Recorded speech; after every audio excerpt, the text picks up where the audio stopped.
Alrighty, welcome back to Bums Talk Bass. It is April. It is spring, even though we're in a cold front, and I'm upset about it. But anyway, freezing.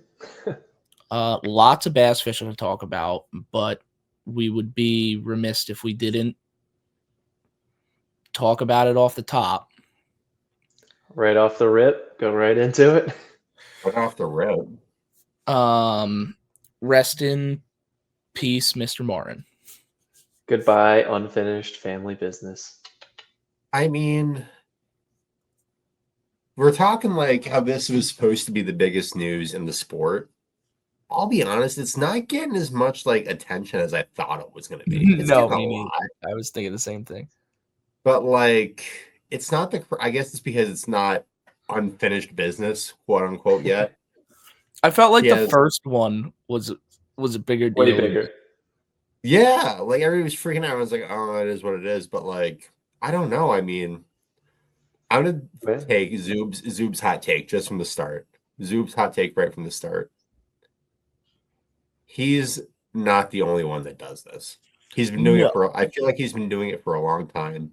But I mean, to quote the almighty gossip king himself, Slick Johnson, how many guys on the Elite Series, and this is an analogy that he used, and I'm stealing again. I'll say for anybody that hasn't seen Scott Martin's not DQ'd from the Elite. Scott Martin is stepping away from the Elite Series because of misinformation, rule breaking, and he doesn't want to take a polygraph from BASS. There's a lot of different things, but he's stepping away from the Elite Series due to potential conduct violations regarding information that have probably happened across his whole career. They're just coming to fruition now and to this upcoming season. According to Seth, it's been his whole career. Yeah, I mean, not the only one in that whole book. But coming back from that is Mr. Slick Johnson once said, not once said, he says it a couple times. Guys will ask Scott Martin. Actually, I'll go into further detail on this. He said that he called a guy up that, Brennan, you just said you watched it. Here, Brennan, you just said you watched the video. What did he say? I like how he kind of tries to maintain his innocence, but he's saying he called a guy to talk fishing, not talk about the place, what Albemarle Sound or whatever, but other places in the area. And then he gave him stuff later about a tournament he was fishing. But I just love the whole fact where he's just like, well, I don't know the guy. I didn't know this guy. I'm like, why would you put your career in the hands of a guy you don't know? That's a whole big. Yeah, that only makes it worse. Yeah, it's like you're just putting yourself there. So much worse. If it's a trusted friend or even an ex-competitor, that's a whole other ballgame. And a guy you don't even know, it just makes it seem like you bought information from the black market. That was horrible. But no, going back to what Mr. Johnson said. He said guys will go up and say, how's the fishing on Wheeler when there's a tournament on Pickwick? You know what I mean? And go tit for tat in that whole regard that, they're doing this, so they must be doing that there. And whether or not you're substituting, Wheeler with Pickwick, it's either a very similar thing, which makes it legal if it's, if you're asked about the Potomac River, basic title concepts. I get that. But here's the other thing, and this is a wild hot take. Scott Martin, who has been fishing competitively longer than I've been alive, who had no basic title concepts. Yeah, well, so here's on the Potomac. So yeah, there's two things I gotta say. Here's the thought. I'm a Scott fan too. That's the thing that kills me. I've been crucifying me on the spot. I'm a Scott Martin fan, but this just doesn't seem good. But go ahead, Al. There's two things. Thing number one is like you said, the analogy of guy calls you up. Hey, how are they biting on Wheeler? That guy has a tournament on Pickwick in 2 weeks. Both members on either side of the phone know we're not talking about Wheeler. Yeah. Okay, everybody knows we're talking about Pickwick. All right, I don't know if this situation was one of those situations, but that's what Slick was kind of alluding to, that he thought it was, which leads into my second thing. doesn't really make sense, his argument that like, oh, I was just trying to see how places similar in the area fish, like the Potomac and the James, as if you haven't been to the Potomac or the James. You fished both of those places many times. Many times. Yeah. So he has so much experience. Going to a guy you don't know at all to ask who's about a local on that place, by the way. He's a local in the past. It doesn't look hot. It doesn't look hot. I mean, he's bound out to save his reputation. Yeah, listen, 100%. I wasn't on the phone. You know, it's one of those things where, like, I wasn't on the phone call. Like, I'd have to hear the phone call and hear how they were talking. You know what I mean? Because, like, the whole thing of just, I didn't know the guy. It's like, come on, why are you talking to him then? Why not just ask one of your buddies about the area? You know, like, I'm sure he knows plenty of people in the area that he's actually friends with that he could ask. Why is he people that aren't tournament fishermen? Yeah. Someone that's not maybe a guide in the area. I don't know. My thing is like I said, I don't know what the conversation was, so I can't say for sure one way or the other. But I will say that if your explanation, right, an explanation that's clearly trying to make it look better, if your explanation trying to make it look better is still sounding like, yeah, that's not a great thing. I mean, because you're obviously trying to spin it more positively, and if your more positive spin still doesn't sound good, probably not great. And then I guess he went and got his own polygraph guy and passed polygraph with him because, look, there is something to be said. I've heard a lot of stories and a lot of complaints about this Bassmaster polygraph guy. Likewise. So I don't blame him for doing that. Yeah, but also you also can say the same thing the other way when it's like, well, you got your own polygraph guy. Right. I find it interesting that he said, I got text messages from other guys saying, you probably shouldn't take that polygraph. Like, I wouldn't do it if it was me. Just kind of interesting. Yeah, no, that's a thing. Even long before this happened, I have heard a lot of people say, like, the Bassmaster polygraph is sketchy at best. Yeah. I've heard that as well. Including Slick, who said it was kind of weird because he had like conflicting opinions on it, because he said the thing about the Pickwick Wheeler question, which seemed like he was implying that he thought Scott was cheating. And then he also went on a rant about like, this is why Bassmaster sucks. This is everything that's wrong with Bassmaster. And it's like, well, in the same video, yeah. Which are we doing? I don't really understand what he was trying to get at there. But yeah, it's far from the first time that I've heard about this polygraph guy.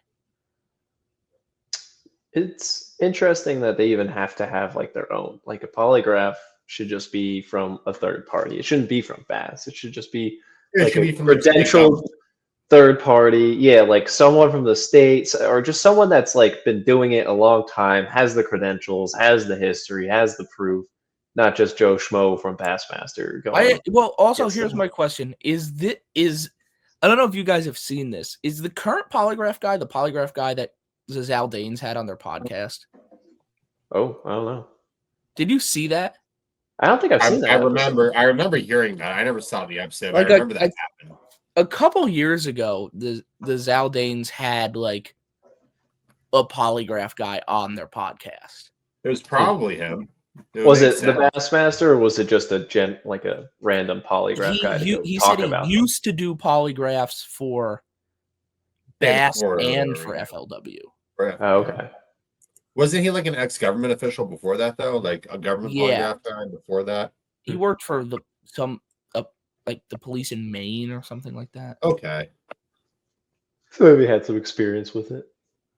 Yeah, who but is- I mean, I don't know if this is the guy or not because he said he used to. He didn't say he was still, but I know that Bass, like in that time period, I believe Bass, like in the time period that he was on, Bass was not doing polygraphs anymore, and then they brought it back. So it might be the same guy back. It might be, I don't know, but I'd have to go back and watch it again. But I remember even watching like the Zaldane podcast, being like, this guy seems a little odd. Yeah. I didn't I feel love like, I don't know. I feel like that's an odd career. I'm not bashing polygraph guys, but for our one polygraph you were on Bumstock Bass. I don't know. I just it's unique. I just feel like they gotta figure out a better way to do this because like polygraphs are like you can't even use them in court anymore because they're wrong so often. So like, why are we deciding? Why are we? Like, why can you fire someone essentially or DQ them from their job if you can't even if they have like no legal ramifications? Yeah, I don't know. There's two ways of looking at it. Like the first thing is I do like the concept of like cracking down on the cheating and cracking down on the no information because there definitely was an outcry about that last year with the rookies and different stuff and everything. So I like the concept of doing it. I just like the execution is not there yet. No, this whole deal was all angler driven. Yeah, well, every single one of these incidents, I feel like leaves everybody with more questions than answers. I mean, there's been 3 of these DQing incidents so far already this season, and I don't have a conclusive answer to any of them. There's no transparency with any of it, so people are just left in the. Because it's like I said in the first episode where we talked about the Matt Herron DQ. The Bass is always going to say they were cheating. We know we got it right. The angler is always going to say, no, I wasn't cheating. I wasn't. And that's just going to continue forever. Like you're never going to have a concrete answer on that. Like as long as it's based on a polygraph. You have to bring it into court if you want a definitive answer. That's the only way. You bring it into the legal system, and that's a lot of money. Even then, there might not even be a definitive answer. I mean, like you'll get an answer, but it might not be right. It still could be like you just need to have some sort of valid proof, like phone calls or messages, something like actually solid, not just he said, she said. And here's the other thing that Scott did mention. He mentioned that apparently the guy he talked to, like, came forward and talked to Bass about it. Yeah, that was in the end. That's the guy who ratted. Do that. If you didn't, he kept saying, "I know who's after me" or something like that. Like I know what this is all about. Yeah, and he made a comment. He's like, and I think a lot of you do too. And I was like, yeah. I don't. I have no idea. I was like, I don't know what you're talking about at all, dude. I have no idea. I was hoping one of you knew because I don't. He was like, "This is an angler." Like, I think I know what's going on, and I think a lot of you do too. And I was like, I don't. No, Scott. No. Care to explain, Scott? I don't know what's going on. The Bassmaster Illuminati or something, but like, I don't know. What's his name? What's the media group there? Who's the all-seeing eye of Bass right now? What's his name? Oh, who's the CEO? What's his name? Anderson. Chase Anderson. Chase Anderson. The Chase Anderson Illuminati. To take Scott out of Bass would not help Bass at all. He's a good YouTube. He's helping, if anything. Yeah, he's definitely a big traffic. Scott's a giant piece of traffic. Like, if anything, I'd expect the shady overlords of Bass to keep hiding this. Yeah. If it was a genuine problem because of the amount of traffic Scott Martin drives. And it's not like he was winning, so it's not like he was cashing, taking everybody's checks away from him. No, he was just existing there. You know what I mean? Yeah, existing and making great content for it. So I'm gonna miss his tournament videos. Well, it's a shame because it's gonna be at least. I mean, I don't know about everybody else, but it's gonna be a hit to his YouTube channel for me personally, because the only Scott Martin videos I watch are Scott Martin Elite Series videos. So Yeah. I don't like, know what are we how gonna much watch I'm gonna now, be you know? tuning in when those don't exist anymore. But Yeah. Like, are we gonna watch I mean- Scott Martin on Bass to Billfish now or what? You know what I mean? Like, oh no, Oh God. nightmare blunt rotation. Not great. Not great. just make him do like here. Listen, I say give Scott full clemency, but he has to do 3 full seasons of Bass to Billfish with the dude. Nobody That's wants to punishment. see that. Yeah, that's a I feel like that's punishment. like, can't do the time, don't do the crime, you know? There's 0 people who want to see that. Yeah. Well, Oh, time will anything else? tell. Time will tell with him. I hate how, like, I don't know. I love talking, bass. I love talking the bass fishing world. But I hate how it's all this gossip nowadays. Like, I'm kind of happy we didn't go live on it immediately. I mean, we had some hankerings that this was going to happen for a while.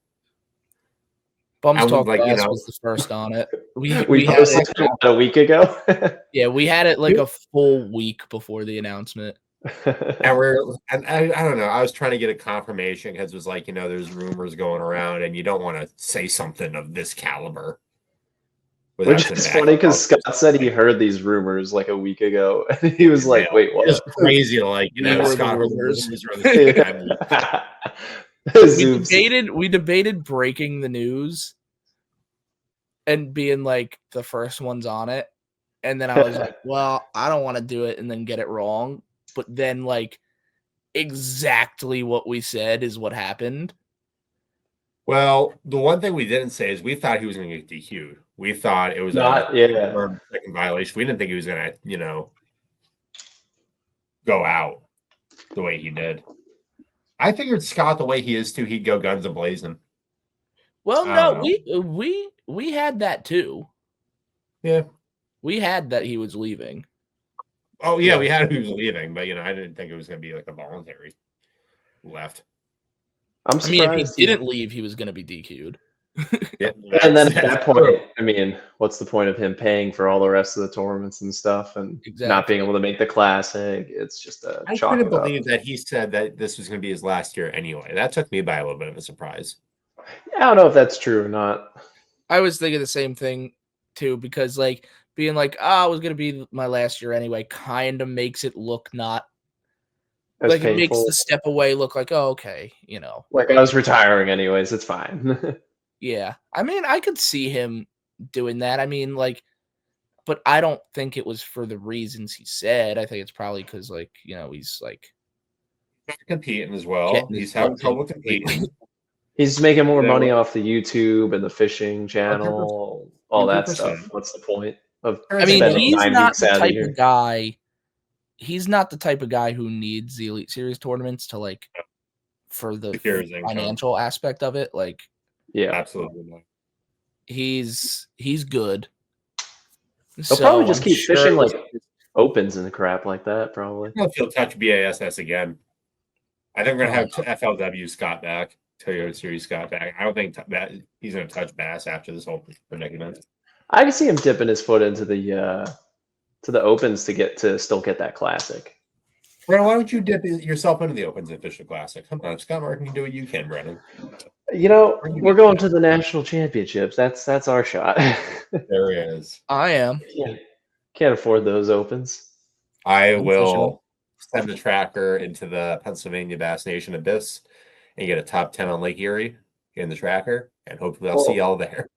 Speaking of nation stuff, Zub, I think you still need to sign up for the New Jersey Nation. You won't see us there this year. It would be the following year.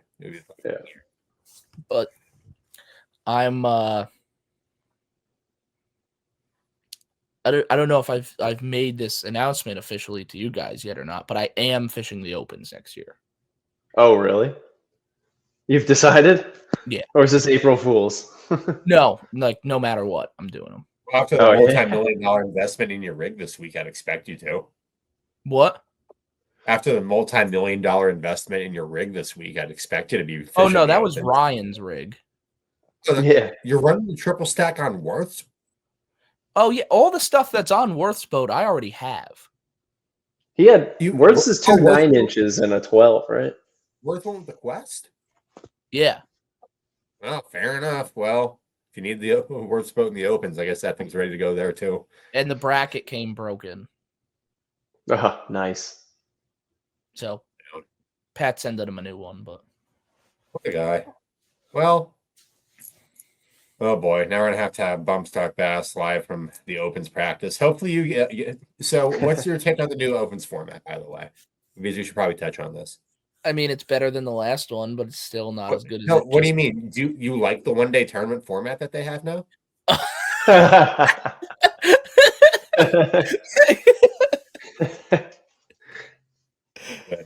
Yeah, that's.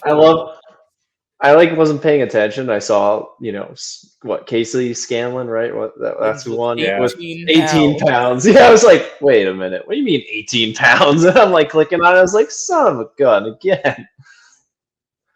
Yeah, like it's not like they're just like pushing the envelope a little bit. It's like they would have died. Yeah, no. Do you see that? I think it was on the Bassmaster memes account where it was like, oh man, they definitely should have sent us today. And he's like standing under a gas station. It's like torrential downpours, thunder and lightning every 3 seconds. The trees are blowing over. No, my buddy Gray sent me a video. It was like, it was actually on a bunch of people's Instagrams. It was like, man, they should have sent getting struck by lightning. By lightning? Yeah. I saw that. Yeah, that one. That one made sense to cancel. Yeah, we definitely live in a society, The opens seem to have been very unlucky with weather this year. Yeah, I'm glad I'm not fishing the opens this year. I'm not because I love to have a really good one day and then blow it on the second. It's kind of my thing. I mean, you pair that with also having an open on the bay. This probably should have been my year. Well, year has to be three one-day tournaments and then a tournament on the bay. That's like the Alex Johnson custom built schedule. Alex Johnson to the Elite Series. How'd you do it? I fished 5 days last year. That's an AOI season for me. An AJ AOI season. But yeah, honestly, with the schedule and like the distance of some of the places, I wish I could have done it this year. But guess you'll find out what next year. I'm excited for the next one on this river system that I can't announce. In Mississippi. Yeah. Well, let's get to that one at the end because we'll do Zoom fantasy picks. Yeah, I like that. That works for me. But I figured we would just talk a little shop on our own. Have we been fishing? I caught it almost 7-pounder the other day. Where were you at? What? You were out in PA, right? I was out in PA on a PA trout eater lake. Zub was on Pennsylvania Lake number 87 that none of us will go to, but he still won't say the name of. Oh no. I'll give a hint. It's a very famous state park for its waterfalls, believe it or not. Beltsville. No, it's up in the northern tier, middle of nowhere. Do I drop? You don't need to do it on here. Yeah. I mean, I don't care. I will drop the juice at a later time. I'll just say that it's at a very famous state park with a lot of waterfalls. And to you 10 listeners that listen to this, have at it. That would know that. I'm 90% sure I know where it is. But anyway, what did it eat? So this is the fun thing. I have it in my hand. So I'm going to tell the full story of how this happened. So we're going around, and it is like my one buddy did a really good there the other day because they dumped a lot of spare trout in there, and they were all schooled up on the shoreline, and he smoked them. Well over 20 pounds, had a really good day. Damn. So his dad says, hey, you want to go out tomorrow afternoon? He had to go somewhere for something. So I met his dad up there. This is my day tournament partner. And so I go up there and I go with his dad, and the conditions are it's blowing. We go around. He catches one on a Maggie real quick.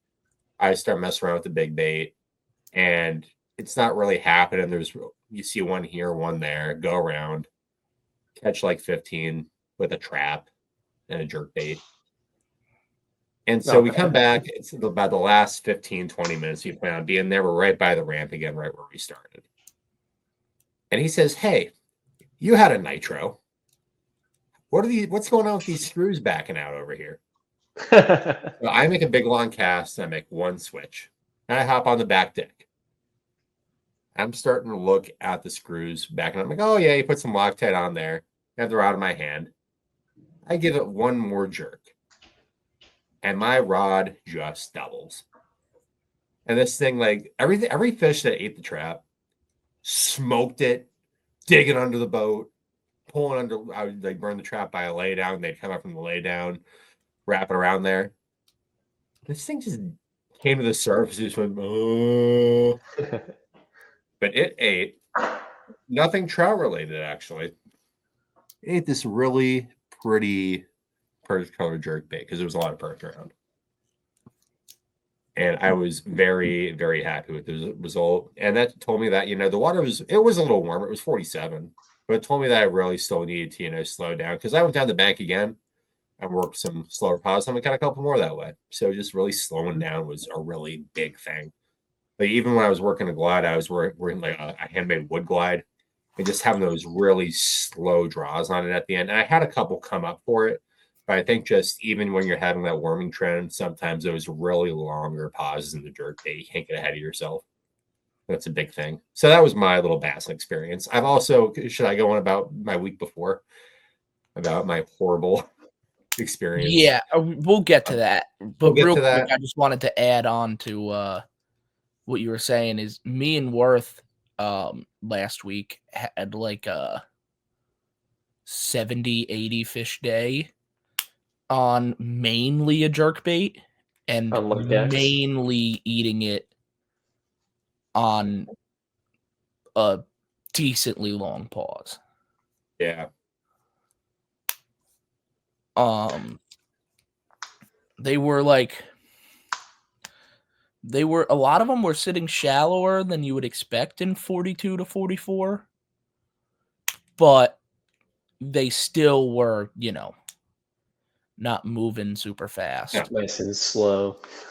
I was doing a lot of jerkbait watching on the scope. And, we were fishing like rock flats and like 7-8 feet of water. Right. And so I was keeping the jerkbait like right above the rocks, like kind of banging into some of the ones that like sat a little higher. Mm-hmm. And you would see them like kind of separate from the rock and like swim up for a second. And then you twitch it and then they'd swim back down. And then I'd watch my jerkbait until I saw one separate and then I would just kill it. And then he would just swim up to it real slow and he would either eat it on the pause or if he didn't eat it on the pause, I would at least wait until he was right next to it. And then if he didn't eat it after a couple seconds, I would jerk it one more time and then he would eat it. But it was like you couldn't jerk it away from them. You had to let them get up to it. No, I had a lot of fish and they were moving in a very lethargic way. And I started to notice that later. And I figured, okay, maybe they don't want the jerkbait. I had them just, that immediate, chain reaction on the trap. Mm-hmm. That slower pause really made a big difference. And that was the same way that they were reacting on the scope. What were you going to say, Brian? I spent 45 minutes fishing on Friday morning, so I didn't catch jack. I just wanted to make sure my boat ran. The mark actually pissed. Yeah. That lake's been in a bad way, so. Yeah, no, I didn't feel bad. I told Brendan not to go to that spot, so. Well, he caught his 2 best fish off it, so. Son of a bitch. Well, they're always there. On Saturday. You can catch them on Sunday. Yeah. I saw it looked like some bait fish were starting to get around it, but yeah, he what? This kid's just rigging baits real quick. What are you tying up? What do you think? What do you think? I'm going back this weekend. Al and I are going fishing on Thursday, right? Maybe, hopefully. What do you mean, hopefully? All right. I mean, hopefully. We discussed this already. I guess we could get into that before we do Zub's catastrophe. I fished a tournament this Saturday on Lake Apacong. It doesn't need to be a secret because it sucks anyway. Nobody wants Stay to away. there, even if I tell them about it. Fished it with my buddy Gio, who actually won the Thursday tournament that week with like 14 pounds. And it sounds like at the weigh-in, it sounds like we actually got the most bites out of like everybody. And I think we caught 8 or 9 fish. Oh no. Yeah, I mean, one guy weighed in a big bag, but he said he caught exactly 5 fish. Dude, was that the 19-pound all smallmouth bag? No. That was Sunday. That was Sunday. Okay, that was crazy. Yeah, well, we'll get into that in a second, but I'm talking Saturday. On Saturday, we had like 13 pounds, and we came in 5th out of like 30 something. So it was all right. I'm not like It's upset. not bad. 13 pounds on a Pasquotank is normally a top 3. Yeah, well, that's the thing is like guys, this time of year, even though guys aren't catching a lot of fish, like, dude, they're so fat right now. Like, Brendan came in 3rd with 15, and he had exactly 5 bites as well. Like, we got beat by a few guys, but every single one of those guys said they only caught 5 fish. Damn. He has a new Durban partner. A new character to the Bumstock Pass. Yeah, Baloney. Oh, yeah. Did you meet Baloney? I can go on about my first experience. You know about my first experience with Baloney, right? Not really, no. You have a second? It'll be quick. Sure. We're fishing the SFT derb. Well, I know that's where it was, but I didn't know what happened. Is Brendan Baloney? No. Oh. His buddy that he fishes every tournament with now. The SFT derb. And spot 1 turned out to be a total chalked up, wasn't happening. So we're doing what any conscious person does and just buzz mock Jesus around the flat, looking for something that's going on. And I noticed a little turn the grass. I noticed a group of, honestly, I'll say it. I noticed a group of 4 boats that were just in a straight line, shoulder to shoulder next to each other. But I'll fully admit this. And here's the thing. So I was coming back from the Potomac BFL. We didn't practice at all. I'm like, something's going on over here. So we slowly work our way over, and we notice there's like a 90-degree turn on the grass. We're like, bet. So we start working around over there. Wait, when is this? The SFT derb. Like last 2 weeks ago. No. Last like June. Oh. So I was gonna say, what grass are you talking about on the flat? No. And I was also like, you're lying. You didn't come from the Potomac. No. This was last June or something like that. With my first experience with Tony. Oh, and I didn't know you guys went back. Yeah, no, we go way back. And so basically, like, I don't know, we work our way and we're going down. We start catching a couple fish. And all of a sudden, the whole flat's dead. It is the most clear, calm, flat day that you will ever have on a Chesapeake day. The flies are in your eyes. You could see everybody and you could see what everybody's doing. And all of a sudden, we start catching fish. And the flotilla just... And so for the rest of the day, it was me and Tony next to each other going band for band. But here's the thing. Tony put on a clinic. No, Tony was saying, he was being so Italian. Like, I'll just give it to him. He was going on. We're cracking them. The co-angler had no idea. The co-angler didn't have no idea. But imagine like a freshman Zach Potter type shit. And that was the co. It was a 5 alive. There was a big 5 live derb, and then there was a 200 boat SFT open, whatever thing they had. So there was 300 boats on the flat minimum. It was horrendous. And his co has like a 20-pound bag. He's going, they're screaming. Tony's setting him up, flipping around there, yamming on him. I'm just next to Tony watching this whole thing now. I'm like, look at this big old gabagool putting the work on him. That was my first. And then we have Brendan actually standing behind us filming, not catching jack squat. At that tournament. Yeah. Or he watched you guys catch him. Watch this. We did okay. My battery actually died 5 minutes before weigh-in, and we jumped it. Sounds like that's the one. sounds like most of Brendan's tournaments out there is him watching No. somebody catch him. He hates the flats so bad. Hey, he beat me last time. Well, I don't want to talk about that one because I have to. Because I have the gun to my head. Yeah. Let's finish our Pasquotank talk, and then we'll Yes. transfer into Zub's Nightmare. Yeah, whatever Zub's you want to nightmare. call it.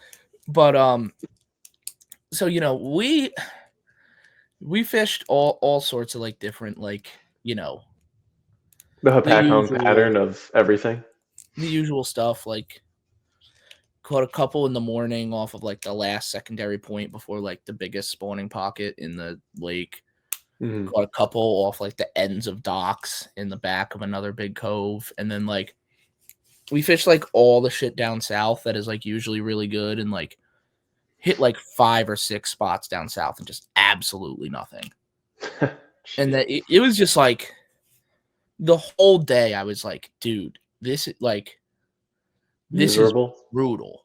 Like, and then like I said, turns out sounds like we got the most bites out of anybody, which is crazy because I felt like the whole day was torture. But but what's even crazier is the next day there was a 5 Alive club tournament there, and I'm not in 5 Alive, so I didn't fish it. But it was 62 boats. They had 62? Holy 62 boats. And also a pretty miserable tournament. They had 62 overall. boats, and 4th place was 8 pounds. Yeah. Oh, no. Yeah. But first place was 19. First place was 19.5 pounds of all smallmouth. Which is crazy for that lake. Normally they're a random stroke of luck. Yeah, so like if you guys are not familiar with Lake of Pasquotank, it's one of those lakes. I'm sure you know this type of lake where like it has smallmouth, but you can't really like target smallmouth. Like at least usually, like you'll catch one like here or there, but it's like they're just kind of around. And apparently this guy caught his entire limit in the first 10 casts of the day. Dude, like he had to be out in the middle where those like the guide service was that I sent you a picture of. That's been like cracking into some smallmouth here in like the early spring. I don't even know what you're talking about. Oh, you weren't a part of the Facebook group. I saw you try to join it. It's like that Lake Emet Pasquotank community. Oh. The guy's just sitting out what looks to be in the middle of an area that's kind of, deeper. And I don't know if they're like just live lining shiners or trolling for walleye, but they've been catching a ton of smallmouth. Nothing like crazy huge, but like consistently. Makes me wonder. Anyway, the point of this is, despite all these horrible conditions and consistently horrendous results, me and Brendan are probably going to do it again in a couple of days. Because now I'm just pissed at him. I'm just pissed. Like I said, like compared to the rest of the field, we actually had a pretty good day. But like, like the fishing was so tough. I genuinely was like, well, we definitely got to check. Like I was going into weigh and being like, we're in 3rd at worst. And then a couple of 15-pound bags later, I was like, what? But we're gonna get our revenge. Damn right. About to cash out first place on Thursday. I mean, like we caught a lot of solid fish. We just never like the difference on a Pasquotank, I feel like, is like to win, you always gotta have like one good kicker. Like because the place has good fish. Like you gotta have that like 5-pounder. And like we caught all the filler fish, like the ones you want, I caught a 3 something. We had a few like 2.5 pounders, fish that will get it done if you have a big one with it. We just never got the big one. Yeah, it's hard to get that. I feel like I went on a tear there for like a year and a half with catching the big one, and then I'm like hoping it comes back. Yeah, well, that's like I said, that's what makes it is you need to catch one of those fish to win. Yep. And a lot of times it happens, but that time it didn't. Yeah. Just need that nice 4.5 pounder, 5 pounder. Mm-hmm. If you caught 4 or 5 pounders, you would have won. Yeah, correct. Anyway, let's talk about a tournament that you weren't gonna win. No, not even close. I remember Zub was so happy to fish this tournament trail. He was like, I can't wait. I'm still so happy to fish this tournament trail because Pennsylvania is this Quaker state that doesn't allow bass fishing anymore because first day of trout and whatever that hubbub is about. But the tournament fishing here isn't great anyway. Yeah, we've always been like that. It sucks. Yeah. Anyways, though, was still excited to get down there because I don't know if maybe I'm just like have a larger mental disability that's more noticeable than others, but like I love fishing the Chesapeake Bay. So I love everything about the Upper Chesapeake Bay. I think it's just a very unique playing field. I just was so excited to really dive into it. I'm still really excited to dive into it. But boy, the one time I finally think I'm learning something about the place and go there prepared, it kicks you right in the freaking jaw. So we go out there and we have, a day and a quarter of practice just getting a feel for the place. And we don't catch a darn bass over 2 pounds. And we maybe caught like 1 or 2, but like we weren't catching that size of bass you need because you go on the old social medias and you're looking at Chesapeake Bay and you go 7 pounder, 7 pounder, 7 pounder. Like, what's going on here? So I have some boys been catching them. They've been catching. So I go out, I look at some areas. I actually go out on the main flat and look for some areas early on. I see the most beautiful grass possible. I see this most epically clean, crisp green milfoil all by myself. Popping up already. And actually, what? Popping up already. That's crazy. No, it was like crystal clear. You could see the bottom. And it was just like this green, thick milfoil. Looked wonderful. And the only thing other person was that was there was this 14-foot John boat that should not have been there with a 40-inch striper hanging out the side. Nice. So that was a wild thing to see. But no, I mean, should I just start dropping things? I mean, it's a common thing. The back channel area, which typically gets grass first, had some grass there. It was there was some healthy milfoil in there, all species. It looked good. Also probably had 60 boats. It had 60 boats, and that's why we checked out in the first place. But we went out there on day 1 of practice. Day 2 of practice or whatever the heck it was, whatever it was. We went out there, we stopped. I made 2 casts. I caught 2 fish. I'm like, they're here. They weren't big, but I'm like, okay, there's a population here. And we tried everywhere else, and we could just not get we could get bit, but we couldn't get that right size. And we were hoping that size would come, and the size never really came. So that was a whole thing. We tried, even some smallmouth stuff that the other guy, he has a good idea on. And it just really nothing was developing. We didn't catch a single piece of bycatch all week. Did you catch any on that dot I sent you? No. That one rock pile? I caught a smallmouth 200 yards down. We saw him there. We saw a fish on these rock piles. I think my mistake was, even though the tide was moving or the tide wasn't moving, we never slowed down. We stayed with reaction bites. I mean, we drew a jig or we hop some vibrate and stuff around. Mm-hmm. But and this is what I was going to lead into this, but I guess we're here now. When I went to that weigh-in, well, here's the bummer. About noon on that tournament day, we were about to make a key adjustment, I felt like. And it turned into an absolute, him hitting like an aircraft carrier or something that had rebar sticking up out of the bottom. And absolutely totaled a $700 Evinrude prop. It had like rust on it from whatever we hit. Did you hit the rebar by back channel? No. What rebar by back channel can I have that location? Alex has the dot. I don't have it anymore. I actually don't have the dot anymore either. Alan and I buzzed by a piece of rebar sticking up like 4 feet out of the water by we were a foot or 2 away from it. It was bad.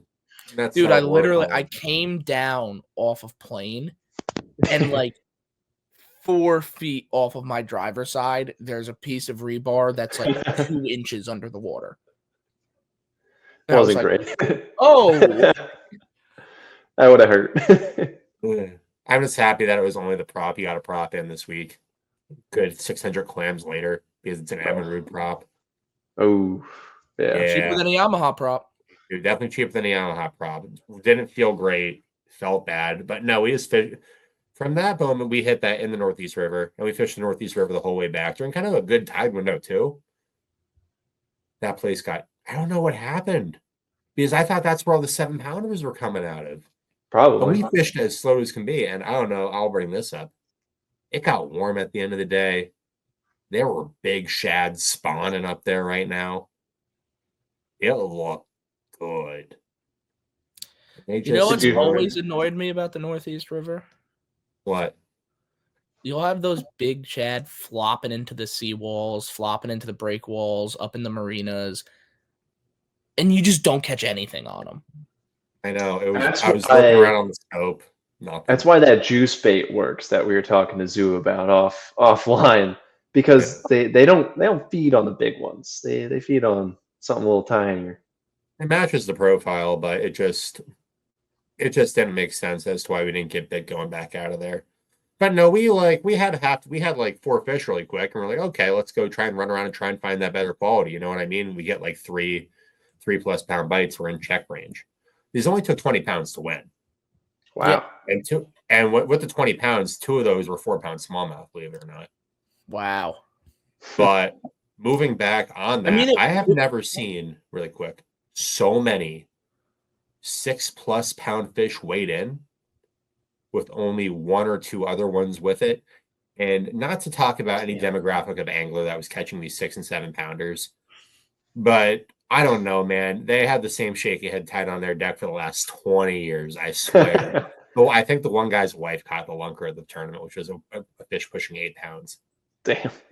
Which gave me the idea that I did not slow down. I think these people are fishing just these large, deep areas off the main river, off, the flat, off the bowl, your community wintering areas. And I think they just... A lot of people like those drop-offs along like the northern bank of the flats there. That's my theory on that whole where those larger than average fish came from. But nobody that I saw that weighed in a fish of that caliber had a limit or anything even close to one.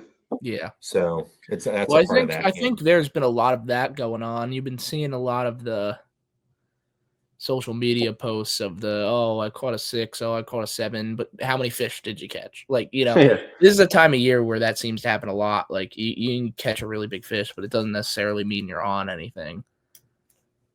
Yeah, because that's what we were on the hunt for. That's what we were on the hunt for with that little limit of 2s. We're like, okay, we catch one big one and maybe one other semi-big one. We have a really good bag. Yeah, well, I mean, listen, it was a pretty brutal tournament. I mean, for you guys didn't. If you look at the full results, I forget what it was, but I remember looking at them and being like, they actually didn't have a bad finish at all. We were like 26th or something like that. Out of how many boats? I thought you were higher than that, but still. Out of 60? Out of like 60 and change or something like that. So I mean, halfway. We're only weighing in only 9.5 pounds for 4. You know what I mean? Like, I mean, we still got half decent points. We're in it for the points. Brendan was in the upper teens with like 12. With 12. Yeah, he had 4. But he had a nice one. He had 4 with a 5.5, I believe. Yeah. And he did that. He got on a little flipping bite, but here was our mistake. We abandoned the flipping bite because we hit the flipping bite at the right tide. But the moment we left to try something else, the sun came out and started heating that up. And we were looking at each other, and we just both said, like we knew that we should have turned around. But that was actually what happened. We saw that sun come back out. We're like, okay, let's go back to that stretch. Oh. That's life, Yep. So it goes. That's so it goes. You learn, and we are excited to hit the next one, which is this weekend. So we are. It's this weekend? Yeah, that's why I was tying up a little thing there. Yeah, no, they're the championship is like first week of June. They're hammering these things out. I'm gonna say it's like every other week, right? You know why? Because yeah, they want to have everything in before they want to have everything before they open. Basically, long story short. Yeah, all the Everyone base fish schedules it. this year are screwed up. That's why they're having tournaments this early. They usually maybe have one early one, but like, which is why we need to there's book usually our not that our many this Easter early house. because everybody. Did you prefers book that? in the Did you year. book the house for the Bay? No, Book it for the Ike Derb. my credit rating's in the negatives right now. That's fine. Alex, do you have like PayPal paying 20, or did you get too much Taco Bell this week and you have to finance that?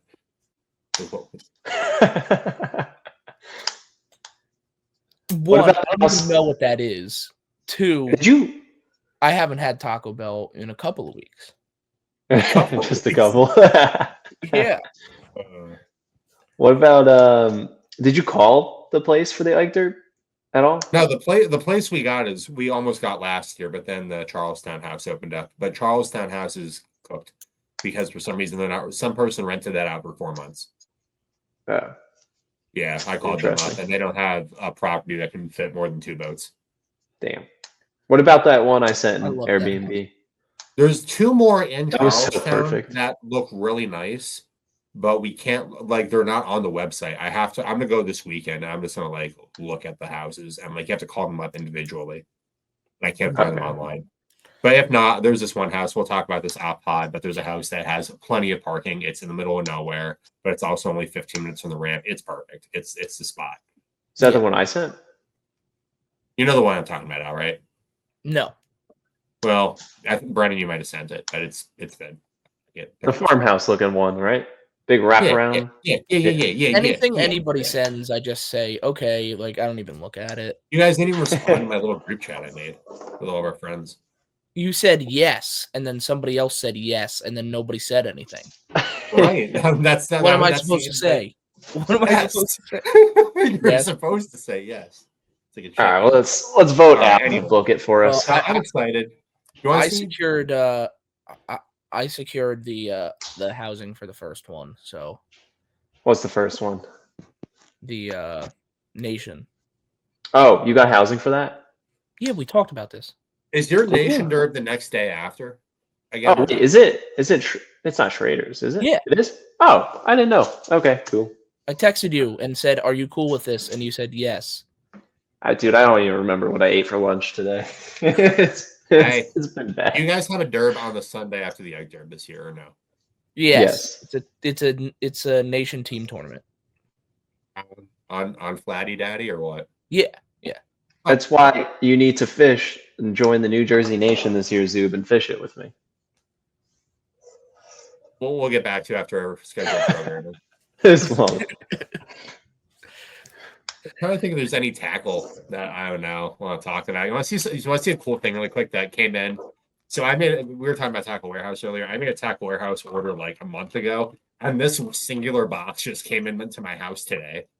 Because you know how Tackle Warehouse loves to do that. Mm-hmm. Shipping chunks from Raid. You choose weird stuff, man. For floppy to cross float.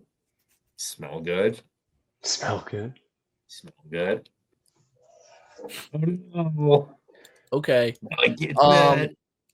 I have a unpopular take. Can do with it. That I wanted to touch on for a little bit. There's just like it might be a product of the time of year it is. I'm hoping it's a product of the time of year it is, but I think I've come to the conclusion that like there's no reason to do anything besides shake a minnow. Just in general, year round. I mean, every time I go fishing, it's just by far the best way to catch them. Like, well, I should get rid of all my stuff and just shake a minnow. I would do better. I would do overall. You should try it this year. You should try it. If the only thing I did was shake a minnow. One last thing, I'm just gonna give up some quick juice real quick because Mega Bass released it to the world this week. Why shake a minnow when you could jerk a minnow? Do you guys see this? I keep sending it to you, Al. Yes. But No, 110 shallow runner. Megabass released it everywhere finally. It was a first time in 2025 run. This is why I was catching them on the flat the other day. What? My jerkbait issue is not that they don't go shallow enough. My jerkbait issue is that they don't go deep enough. But I was gonna say I've never had a problem with getting it shallower. Well, have you ever I mean, found the there is an 110 plus application for that, but that's not what I'm talking about at all with shaking a minnow. Oh, I know. I absolutely know. I just saw this really quick. I wanted to bring it up. I just like how they put on, the heavier duty hooks, which is a nice little touch. Yeah, because they know what you're doing with it.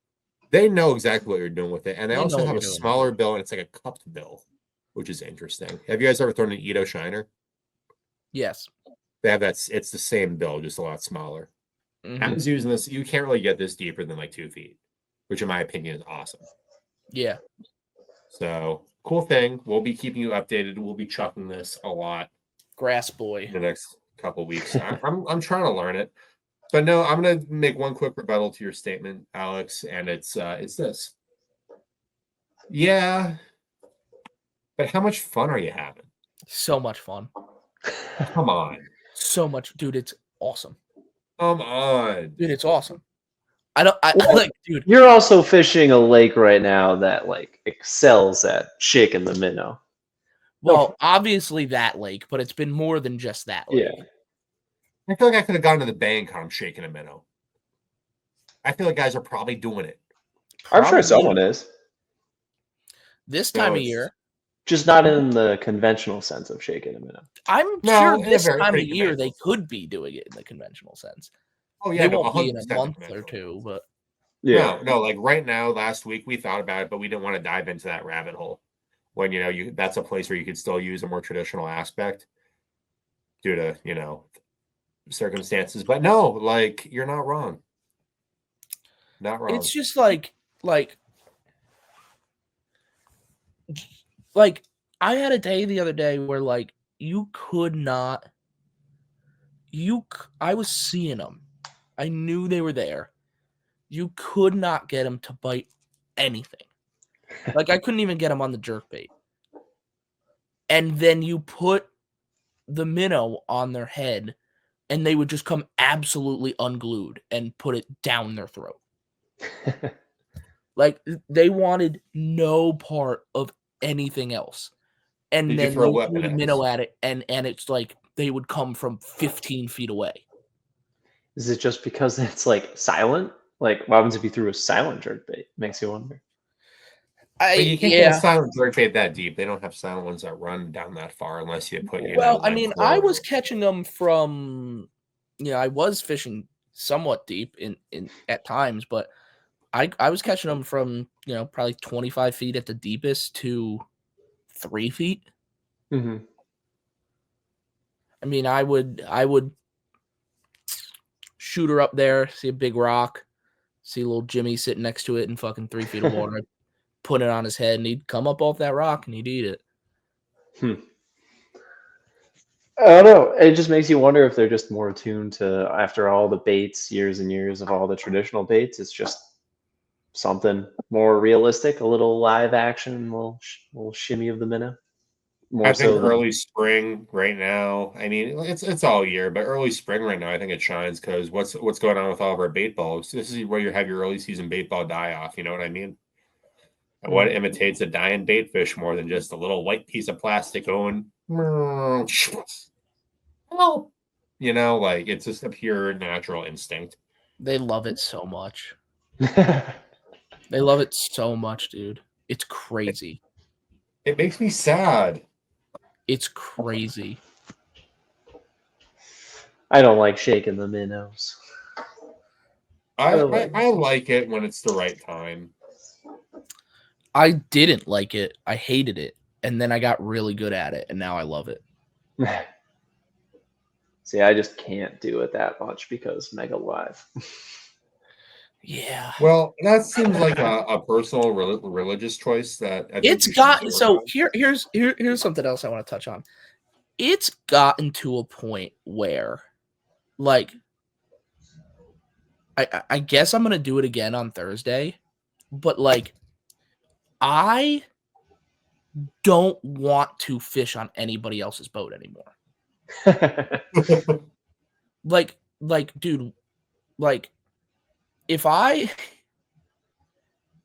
I'm not either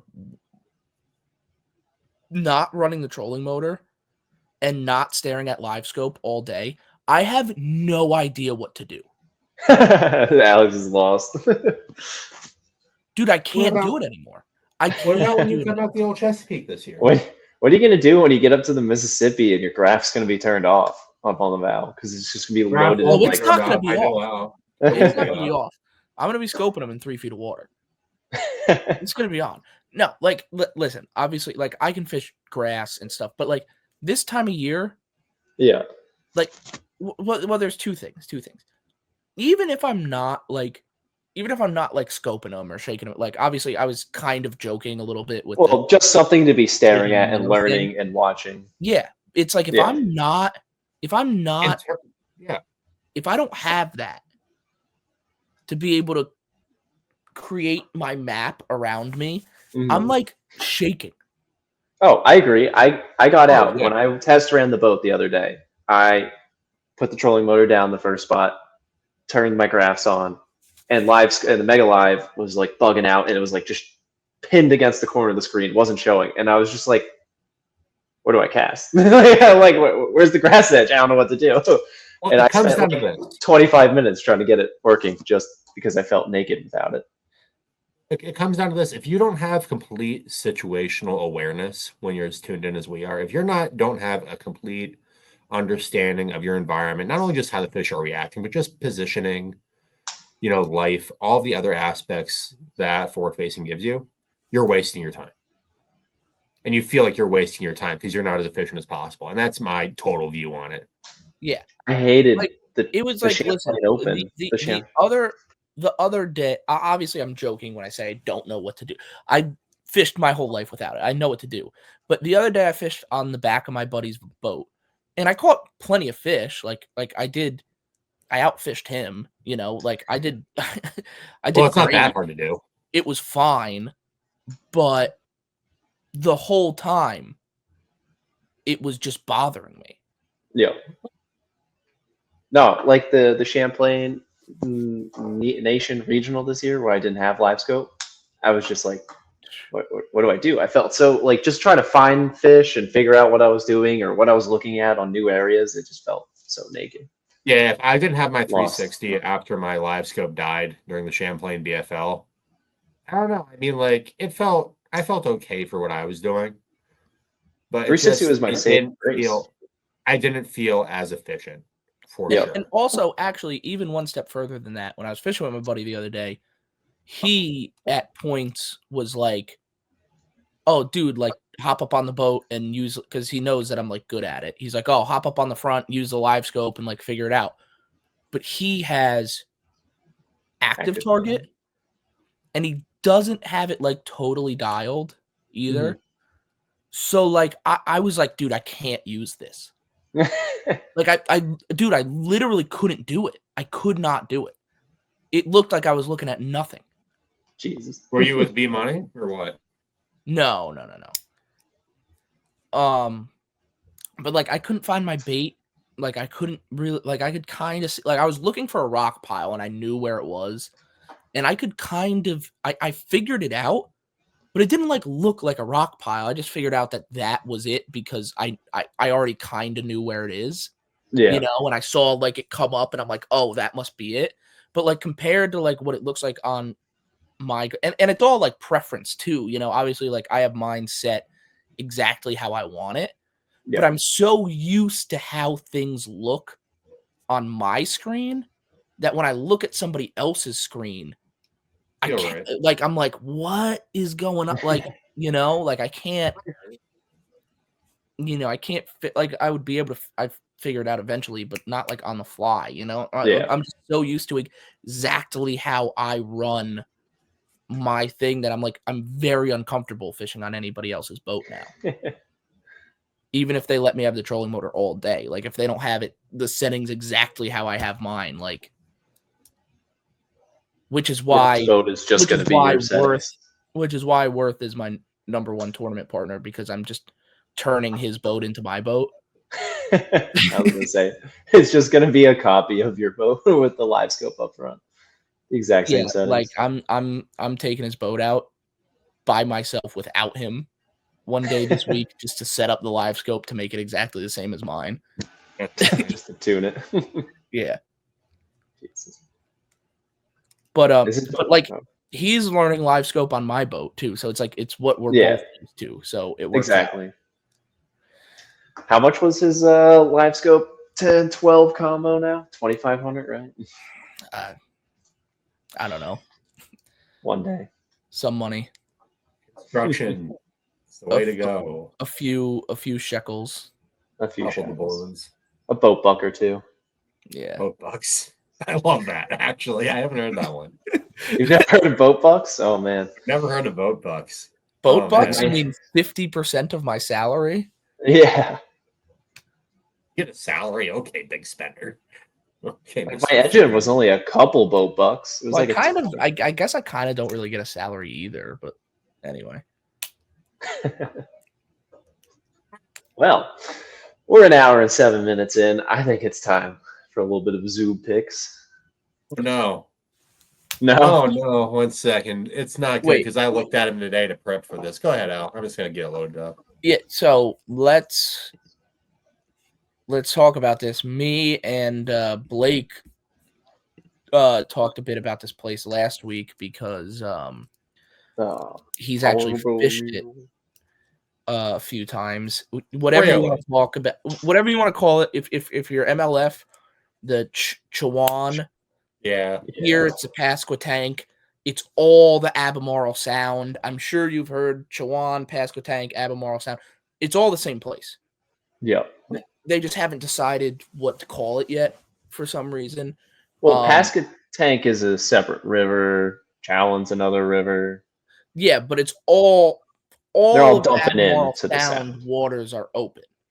It's not like they're not only fishing the Pasquotank. You can fish anywhere that you can get your boat to. Oh, the Roanoke dumps in there too. Yeah, it's a giant estuary. It's huge. Yeah. Blake discussed. My question is, the Roanoke's going to be a big player. Blake said. He said the Chawan's going to be a big player. The Pasquotank is going to be a big player. He mentioned a couple other rivers, but he was saying, there's like 15 rivers there. It's crazy that you can go into, and he says they're all pretty big. He's like, it's going to be a pretty big, pretty spread out playing field. He's guessing. I'm wondering how excited for this. What? I'm wondering how the service is going to be. I wonder getting TV coverage on such an expansive area. And it is like it's kind of the middle of nowhere. Like, yeah, I mean, you're right there. No, I mean, they're so close to like the Outer Banks. That's a popping area, but yeah, getting in there, that's kind of but like the Outer Banks is. Have you been to the Outer Banks? The cell phone service in the Outer Banks stinks. True. Yeah, you're in the middle of nowhere. Yeah. I think it's going to be some fun bassing to watch. It's going to be some hands-on, but I mean, you have to remember the last pro event there. I mean, was it last year with the Chowan River or whatever the heck? Mm-hmm. It was last year. And what dominated out there? Scope and brush piles, Becker and Gill just going at it with that. So, I mean, that's something to really consider. How does something to consider, though, is according to locals, the time of year couldn't be more perfect. Really? Are we spawning time or just like that perfect mix of spawn, pre-spawn? I think they're going to be doing a little bit of everything. Yeah. I don't think they're on beds yet, probably, because like it hasn't been like particularly warm, and that's not like that far south from us. I mean, maybe they will be, but there's definitely going to be quite a population of shallow fish. That's for sure. And like, so Blake was saying there's the MLF tournament was restricted to the bridge. You couldn't go past the bridge. So they could only fish the Chawan River pretty much. Okay. The Elite Series tournament is there's no restriction. You can go anywhere that your boat can get to. Are they launching in the Chowan? No, they're launching in the Pasquotank. Okay. Wow, damn, that's gonna be a haul if they want to get over there. Well, he was discussing like guys might run all the way out and run up the Currituck Sound towards Virginia Beach. He's like, there's bass all up there too. Like up in the oh my god. But He like was what? How talking much of about that the is like he was talking about the Alligator River too, which is the big river that faces across? south. He Yeah. says that is a really good river as well. My question is like, like where could a bass like what's the furthest out to the sound they can live in? Well, here's the thing, right? That little entrance to the south, right? If you go out of the Albemarle Sound and then go south, Past Kitty Hawk and all that past Kitty stuff. Hawk and Nag's Head and all that, Yeah. that is the only saltwater entrance along this whole thing. Until you get down to Hatteras. Yeah, but like so go due north of that, they're like all up the Currituck Sound and all in there's no. It looks like there would be because of how thin of a strip of land there is, but there's Yeah. no saltwater intrusion through all of that. And he also said there's pretty much no tide swing at all. Really? Yeah, Really? because So big.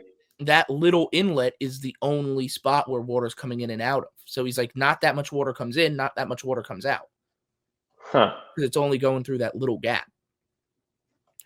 Okay, that makes sense. He said that like there technically is like if you put a tape measure there technically is a tide swing, but he's like you wouldn't even notice it. He's like it's like a couple of inches. Wow. But do the fish notice it? I'm sure they do, but I mean, I don't know. To what extent could they possibly? I'm sure there's maybe. He's fished a lot of tournaments there, and he said on certain rivers there's like some current, and he said he thinks like it might be a little exaggerated at times due to the tide. But he said it's mostly like independent current and stuff like that. And according to him, he said that he thinks the tide plays almost no factor. Makes sense. I mean, what is an inch dropping over their head going to do? It's not going to push them out of a foot of water. Yeah. How far can dudes run up the freaking Pasquotank? Because you're looking at some of these canals. Can they lock? I don't think they can lock. No. There's the locks. There's a lock. There's a lock on the Pasquotank, and it takes you to the Dismal Swamp Canal. Which, if you take that, oh my god, it will take you to Norfolk. Yeah. Oh, geez, all the way up there, yeah. So you're not going there, but makes you wonder. No, I mean, like, here's the one thing, though. You look at all of these individual rivers, there's not really a lot that goes on there. You have your big river system, and then it chokes up at the end there. It gets really small. Well, I was looking at that on the map, and I was like, oh, it doesn't look like there's that much, but there's a lot more than we think. They're huge. Yeah, Blake was saying the place fishes huge.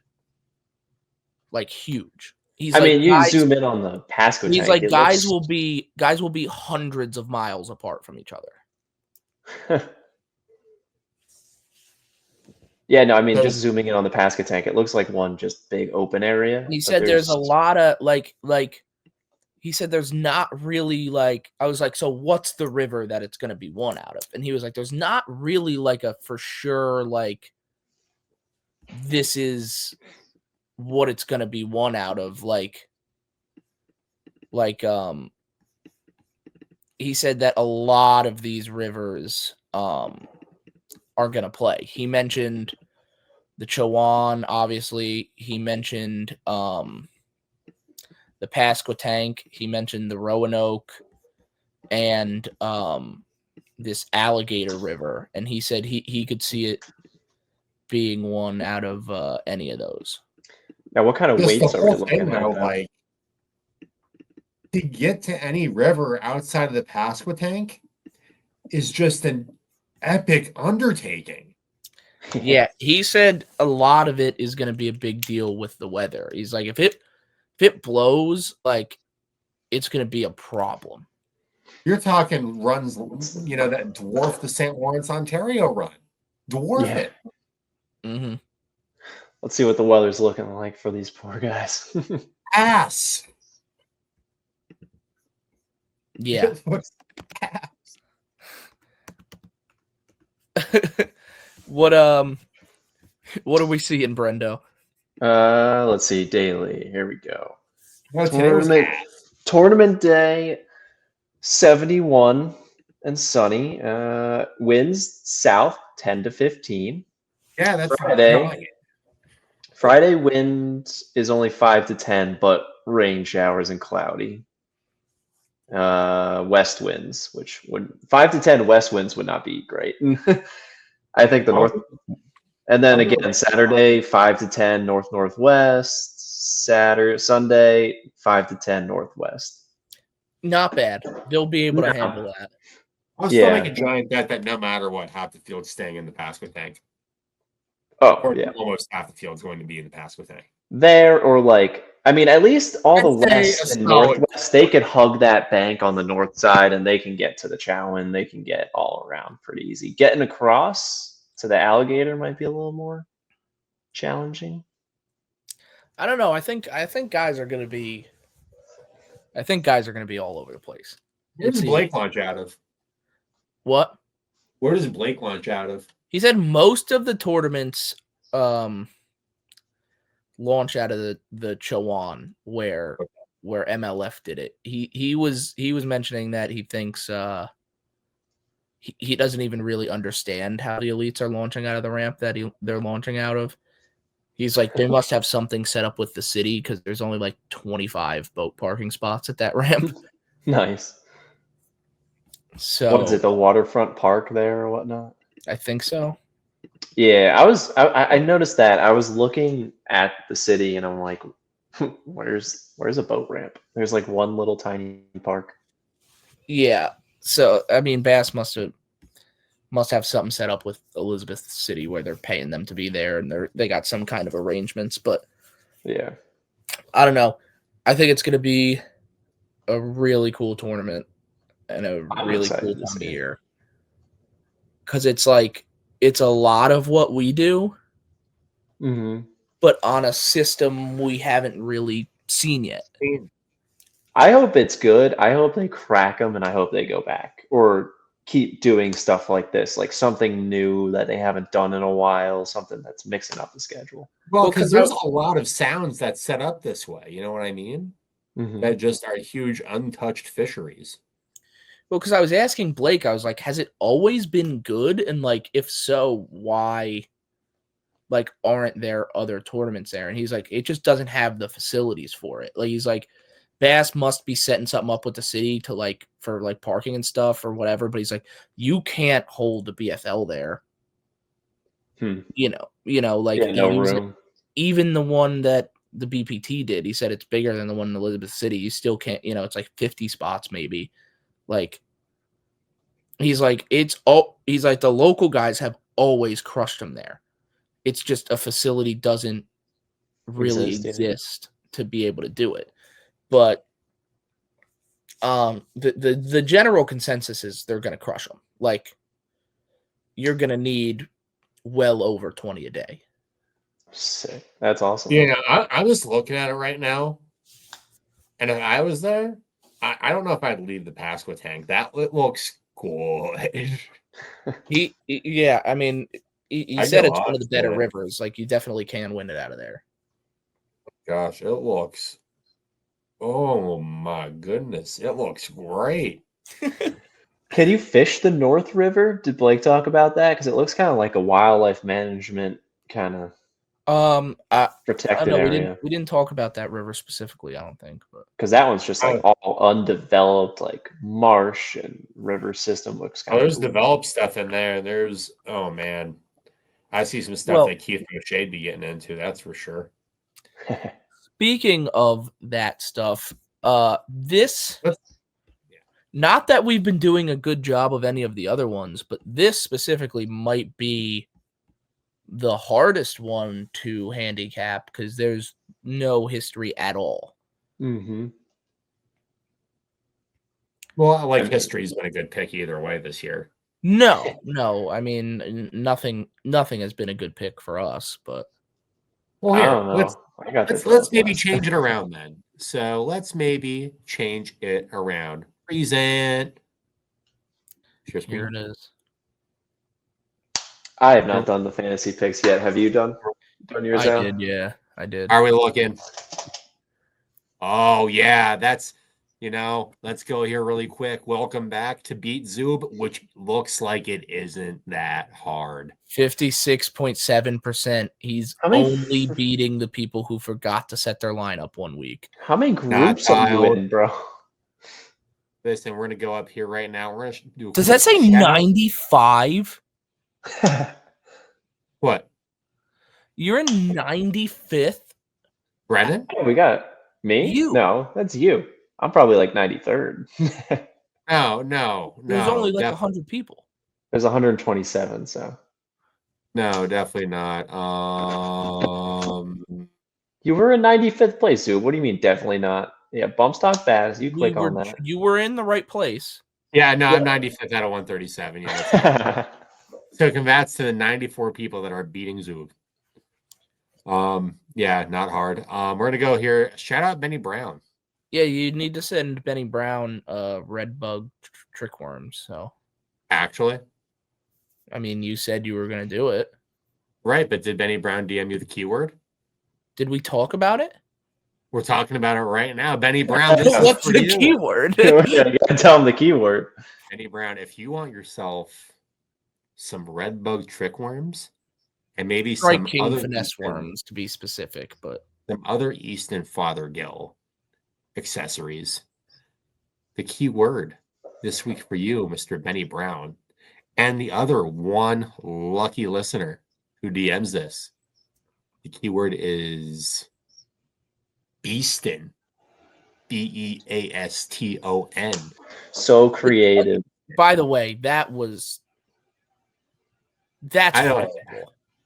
Well, do you think what's more horrible, me saying it or the fact that that's what Mercer used to submit? That's what I mean by that's horrible. Because when Mercer makes nicknames, he like sticks with them forever. He says the first thing off his dome, and that's like cemented into history, pretty much. Easton is like a 12-year-old came up with that. Like I'm like, why God?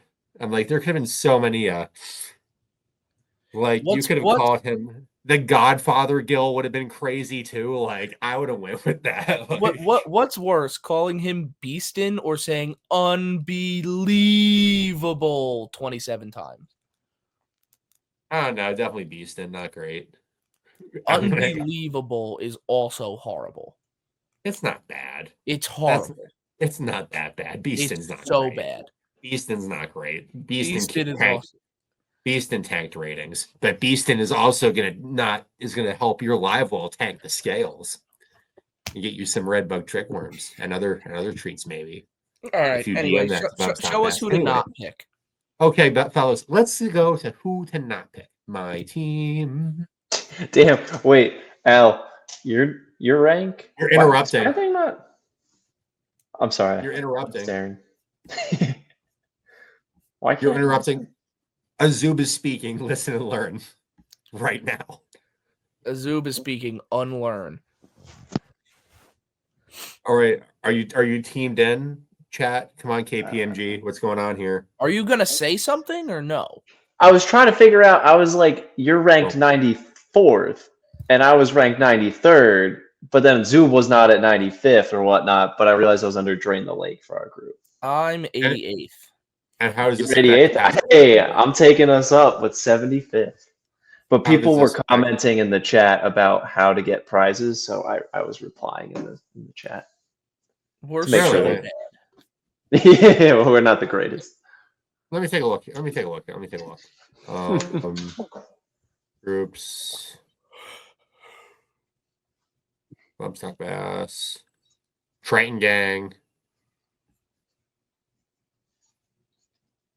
Oh yeah. Who's top 150? Bro, no idea. What? They're going off. What is going on? Stop the drag show. Change.org. What is going on there? There were some other comments though about how do we get the prizes, and Yeah. then someone else said, "Yeah, I was going to ask the same thing." So I Well, told them to tune in. Whatever. okay. Awesome. Yeah. Whatever. Groups, rules, prizes, leaderboards, my team, games, home, fantasy fishing. Okay, let's go. Wait, what am I doing wrong here? I'm sorry. It's been a day, fellas. It's been What? such a day. This guy. You're on Yeah, it. not Just doing scroll great. down. I know. I'm here. Go to What's view your going on? roster. View your roster. There you go. I don't know what's going on there. Maybe that was my adrenaline. I was doing some thinking earlier. So Okay. Group A, there's like it's a whole thing, and sometimes like I'm gonna go back the night before a tournament and probably have an epiphany from God to change with someone who's gonna be in the top 10. But I'm just gonna call out some people that really call out to me in this situation. And number one's Patty Wall, who's a very adaptive fisherman, very a very safe person in a new open body of water. But people who I see doing really well comes down to me in these situations is Polinick. I see Polinick doing very well in this. A guy like Lowen, West Logan. You think, oh, North Carolina, Shane LaHoo, Catawba. That's actually Lake Norman, so I'm not picking Shane LaHoo. Shane Jordan LaHue, Lee. Catawba. He Okay. just said it's Shane LaHue and it's Catawba. Same thing, but that's Lake Norman, right? Yes. Yeah. Same But you thing. got- 6.5 goes of the other. You got some It's other like- big names in this group sitting up top there. It's like I you think blink at you're- this, you see the top 10, and like a large portion of this group could be there. Cox is another great one. Christie had like 22 spinner baits on his deck. There's a man going on a Yeah. tear that's in this group. Dude, I think you're absolutely out of your mind if you pick anybody in Group A besides John Cox. I was thinking John Garrett. No. Al, John Cox you're is right going to about be that. so far up the Roanoke River. He's going to be at the Smith Mountain Dam, and he's going to be bringing back 27 pounds a day. Honestly. In the Memphis. 27 pounds of F1s that went over the dam. Listen, what is the best Senko slinging tournament on this schedule? The It might be Mississippi. this one. It's probably this one. It might be this one. It's probably this one. I like Cox. I like Christie. I even like Davis. But you're not wrong with all the backwater, even Lowen, because he showed that he still can get after it a little bit. Like I don't I'm know. not With the I'm lack not of history and the ability to break down bodies of water, I like Cox. I'm not saying John Cox is going to necessarily win this tournament, but he's But not, he's in his wheelhouse. He's not going to bomb this tournament. He's in his wheelhouse for sure. Like now that I've said it out loud, he's going to. Is this 7? Is this a grass fishery? Like, is there a lot of Yeah. grass in here? There's grass. I don't Or know is to it this more like- extent, but Yeah, because it just doesn't seem like a lot of. I don't know. It seems a lot more like I don't know. It's hard not color totally kind of submergent vegetation. When you're thinking grass, I feel like, it's not like maybe there's some eel in some situations. vibe. But, it's not like, big hydrolomats, things like that. Yeah. Well, I'm thinking like a Potomac vibe or something. well, as but far as don't I think it's. understand, like hydrilla and milfoil does exist on this system. For sure. 100% for sure. Yeah. But I don't know. I'm doing a time lapse, and I can't really see any, like, way up some of these rivers. I don't really see any really heavy matted things, but I do see a lot of wood. I see a lot of wood. I know all the way at the top of the Currituck Sound gets so matted you could walk across it. No, I know the duck hunting up there is phenomenal. Yeah. Anyway, next question. Bucket, Brennan, who do we get on A? We like how we broke down A there. Yeah, I think there's a lot of good, decent picks in There's this a lot one. of That good are decent all, picks.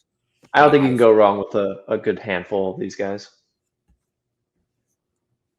So going on to bucket B, another solid group, people that call out to Zub. Originally, I was going to think Schmitty. Mm-hmm. However, with the lack of the title influence, he's still not a bad pick for this situation. but I don't know if he calls out as much as you think he would. Here's the thing is, I don't know this for a fact, but based on where he lives, I'm sure he's been here before. No, I would agree with that too. I would He's feel not like far. this is something in his wheelhouse. He's one of probably only 2 guys in the field that I would say has definitely been here. No, I agree with that. So I'm going to keep Schmitty to start on my back burner. Because I still like him this year. Another person, if you're talking about, a Senko, who's the second best Senko fisherman on tour? Trey McKinney. No. I would say it's Cody Meyer. Oh, yeah. Cody Meyer he's is in an there. absolute demon with a spinning rod. He's a slinger. He is a pure slinger, and it will be hard to not have him in the conversation. Even guys like Brock Mosley, too. I mean, did Brock Mosley have a phenomenal Sabine River finish last year? Doesn't he do good there every year? He does good there every year fishing right by the ramp. Yeah. I was just looking. The only reason I'm saying that is because I looked at the Elizabeth City ramp and I saw a lot of junk right by the ramp that reminded me so much of the Sabine. But that's a whole other, I'm not doing it.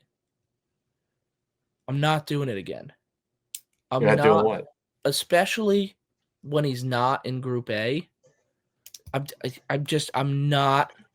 You're not going without Tucker? I mean, not Tucker, Trey. Yeah, Trey? I'm taking him. I'm taking him. I said in the beginning of the season that I was going to take him every tournament until he forced me not to. And then he forced me not to in the first tournament. And then since then, he was like, oh, yeah, your original idea was actually the correct idea. I'm going to go with my oddball on this one because I need to make up some ground. And I know he's not a bad pick. I don't hate a Droop Cook in this one. Up shallow. No, especially if we have some sight fishing potentially coming up. I could easily see some sight fishing. A Drew is a great draw in this. Yeah, well, there's another spot where I want to talk about a Drew, but we'll get it when we get there. We'll get it when we get there. Al, have you done some research on this? No, I mean I just picked my own guys. I picked my guys already, but speaking of the Roanoke River, what about a John? A what? What about a John when a Roanoke River's in play? A John Cruz? A John Cruz isn't a horrible pick in this situation. I don't know. Makes you wonder if he's been there. It makes you. I feel like John Cruz would be a person that was here at one point. Likewise with Cobb, or at least when the schedule came out. Or I mean, there's a guy in Group C that has openly admitted that he's been here a bunch of times and is only being picked at 15%, which is crazy. Brandon Card? No, Prouznik. Oh, Prouznik. He's the only one in the field that really, really knows this place. And has he not been great the past couple of years? Yeah, but you can't not take him. I feel. And he's not having a bad year by his standards. He's sitting 36th in AOY. Now, people forget when Prouznik first broke into the scene, he won a billion tournaments. He's like a 6-time winner. No, he's a phenomenal fisherman, and this is right in his wheelhouse. But sometimes you have that home field advantage. Too much knowledge. I feel like he fell behind a little bit with the with the live scope craze coming on and everything. But I think this is a tournament where you're definitely going to be able to get away with the old school up shallow, looking at him style of fishing that he likes anyway.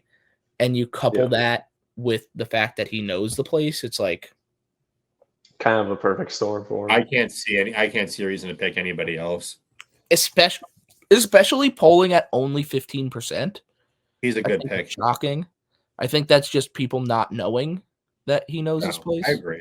Mm-hmm. But it's guys like Welcher, that kind of fits in his wheelhouse. A guy like Brandon Cobb, you have some sight fishing, some Senko fishing going on there. That fits him well. I was torn between Cobb and Prouznik. But I kind of like Jacob on this one.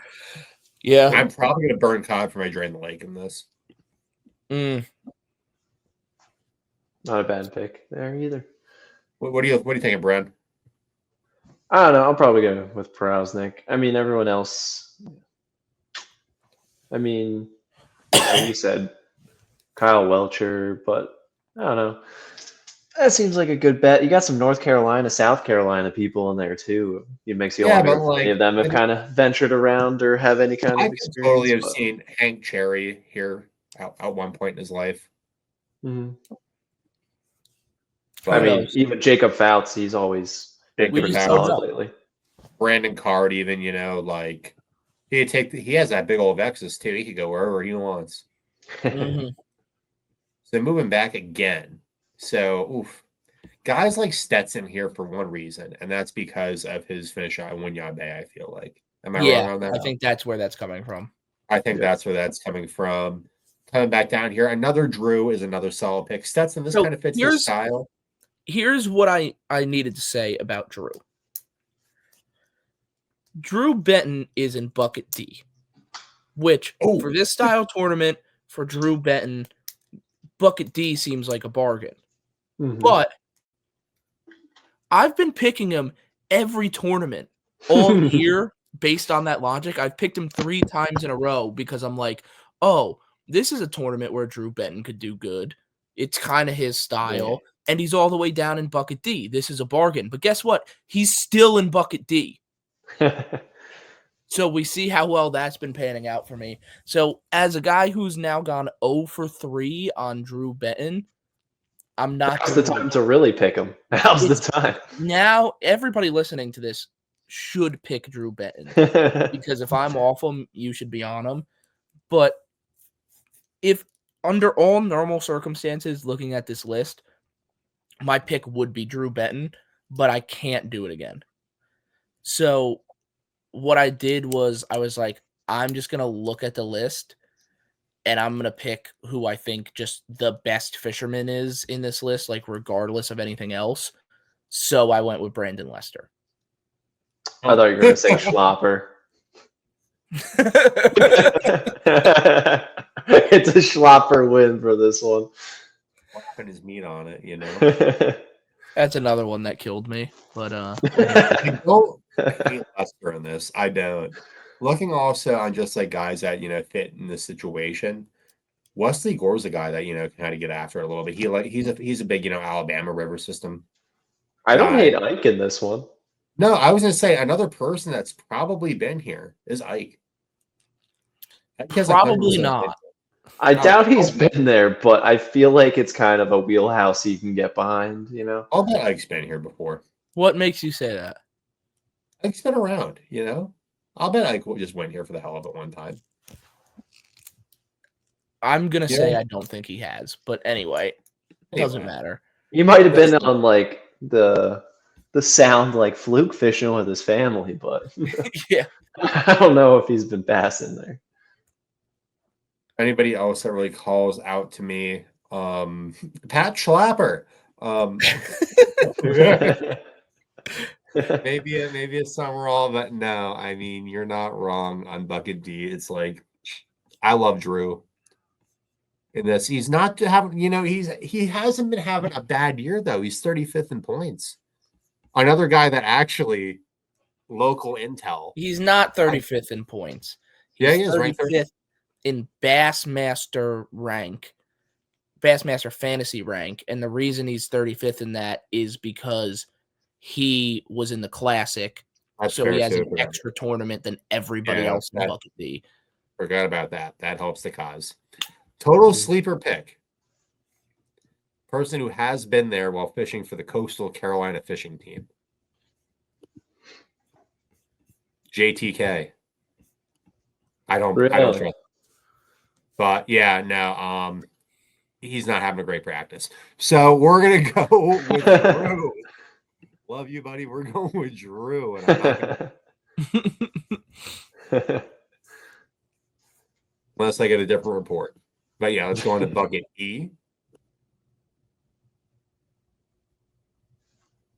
Just out of curiosity, there he is. There's Beeston. I didn't see him yet. All right, so we could pick Scott Martin 2.0, Matt Airy, No. Coming back down through here. Ooh, Greg. This is a Greg Derb. This is a Greg Derb, but there's someone in this list that actually has been there before, and there's no doubt in my mind they've been there. No. Well, Loughran could have been one that's been there. It's a risky pick because he might get DQ'd. That's my pick also. That's also my pick. And is that just a joke or is there a rumor? No, that's not a joke. I mean, I don't have anything on it, but he has had that history with that. But he also has a history of being, having one, local knowledge. Two, we didn't pick anybody here that, when we talked earlier in the episode, that was able to have that ability to use that secondary live scope stuff to work, combine that, that river knowledge and live scope knowledge. There's no one really in my bracket right now that kind of has that versatility, except for JT Tompkins, who can excel with that situation. The only other person that could excel in that, in my opinion, is Polinick, and he's not even that good at it. He just knows how to put a robo-worm in a brush pile. Mm-hmm. Well, I have Trey in my B, so I do have that covered. You have Trey for that. JT is my ace. I'm also taking JT here. Where is Aiken, South Carolina? Hold up. I said last week, or not last week, but I said before the Classic that what Easton Fothergill has done to me, it was going to take years to convince me to pick him again, and then he immediately won the Bassmaster Classic. But it's still not enough. I'm not doing it yet. Easton is a really good pick in this situation too. I'm not. I can't. I might have to take Easton just because he did me so well last time. Based on this conversation, there's almost a guarantee that Easton and Drew Benton are going to be in first and second. But Trey McKinney takes a crap. Yeah, but I don't care.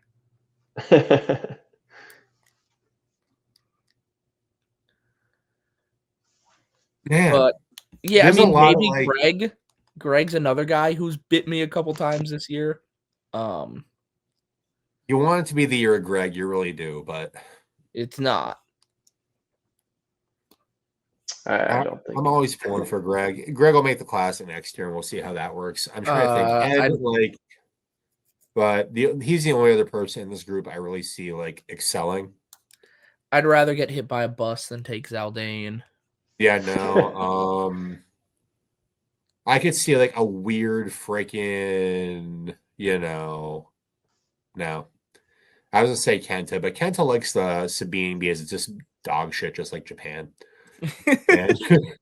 Yeah, they're gonna be able to catch him way too good for Kenta. No, I agree with that. Kenta's gonna throw the poop, and I love the poop, but Kenta is probably the best Oklahoma angler. He's gonna be a sleeper on 10 killer. I feel like, but that's a whole other conversation. Oh yeah, that's a whole other conversation. Grand Lake Hammer, Kenta Kimura. He said, "I want to be the best bass fisherman in the country. I'm gonna move to the worst lake possible and master it." So, which is a smart strat. Al, you should move to the Grand Lake.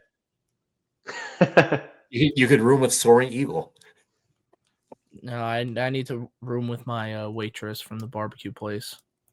Do we have anything else you want to touch on the five buckets? If you're watching this, I still love you. That is insane. Anyway, I don't know if this Cody Meyer pick's gonna haunt me or help me. I like it though. You'll find out. I think it wasn't on my radar until you said what you said, but now I like it a lot. Yeah, because you'd see a guy like Brock Mosley, even like Brian. Anybody in bucket B feels good. You know what I mean? Mm-hmm. So I just like him because he's a lower percentage. Maybe he gets some more points. Maybe I could sneak ahead of some people. Anyway, it's definitely that when I first saw the schedule, this was the tournament I was most excited about. So, it's anybody's game on this one. Very much looking forward to watching it, but I'm even more looking forward to going fishing myself and being officially in fishing all the time season. Oh, me too. Me too. But before we do that, what are we thinking? We're thinking big weight here. We're not thinking Century Club weight. We're thinking weight. We're thinking we're moving weight. I'm thinking 95 pounds. I'm thinking a Yeah, mid 80. Fine. I think I What? put 84 pounds. I put 87. I'm thinking like a But 94. I could see it. I think that's on the low end of it. I think it could. I wouldn't be surprised if we get close.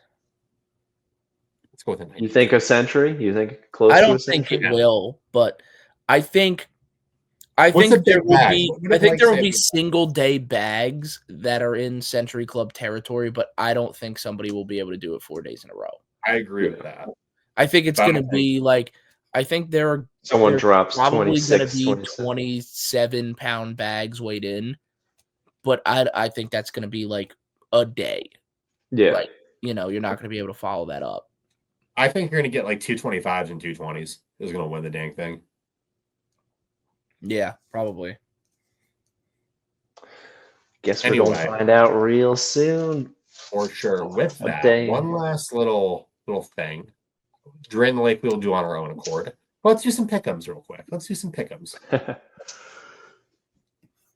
Bassmaster Elite at Pasquotank River.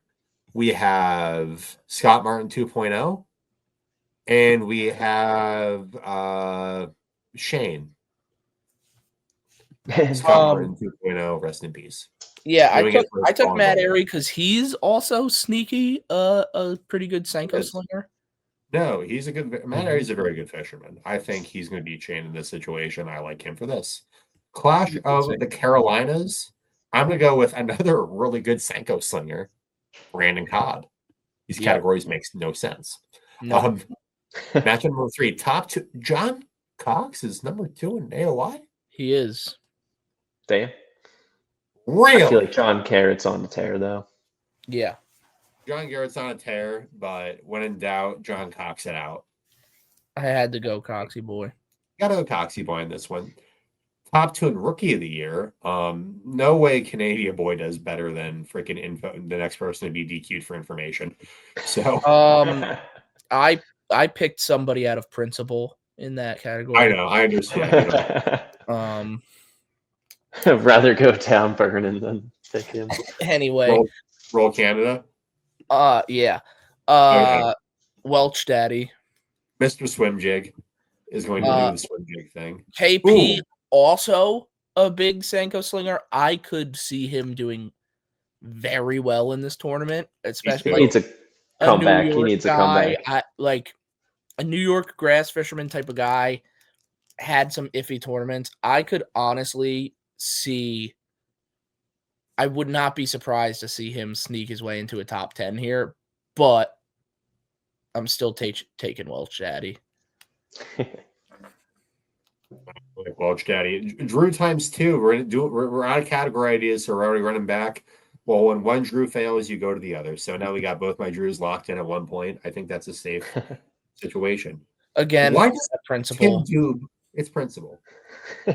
Why does Tim Doob room with Mark Menendez? That's like the intro to Step Brothers. You know what I mean? Like, dude, I don't know. I don't know. But what I do know is when they came up with this idea to do this pick'em format, they came up with like the first week's categories, and we're on tournament number 4, and they're already like, "What do we possibly do?" They're scrambling for a little because they want to make everybody's favorite roommates, Tim Doob and Mark Menendez. We all know about that epic matchup. I was gonna say, you didn't watch that travel vlog? If you were going to do anything with these categories, I would have picked people that have dominant, like the people. I'm sure the guy in Kyle Jesse makes this 100%, right? He knows bassin enough to know people's dominant techniques. Like the Drews is a good thing. Like, I don't know, like good swim jiggers, people like that. That could be, don't play that too fast. I feel like maybe like a Schmidt versus Porosnik. Yeah, like Tidal Demons. You know what I mean? Like, it's just. Not just roommate battle. And maybe do like 6. Well, Yeah. Super 6, But anyway, Mark Menendez definitely didn't have to take his boat, put his boat on the trailer to get there, so he's locked in. Kentucky's underwater right now. He's kind of, if he makes it to the tournament, he's locked in, safe. Yeah, haven't they been canceling Kentucky Lake tournaments? Yeah, the whole TVA system's screwed right now. It's just like, I don't know how they finished Red Crest. We didn't talk about Red Crest. I am in the 91.3 percentile on the pick'em. Oh, big baller. Wow. I don't think I am. Do we want to talk about Red Crest? Ooh. Forgot about Red Crest, just like everybody else. Gotta mention it because there's one storyline I want to talk about, but the tournament as a whole, Dustin Connell just can't lose one of these, I guess. Well, he's especially when they all stay at Boyd's house. Is that his third, fourth, fifth? How many even have happened? It's his third, and I think there's only ever been like 5. So taking the majority of the wins. All right. All I have seen from this event has been highlights of him in downpouring rain, high currents at the dam. Well, yeah. Look, running up to a dam is always a strategy, but on Lake Gunnersville, did anybody think that running all the way up to the Nickajack Dam was the thing to do? The only reason I think that is because all the rains in Kentucky, and they were expecting that, and they had the high flow rates. That's the only reason why it played as well as it did, because of this weather system. Yeah.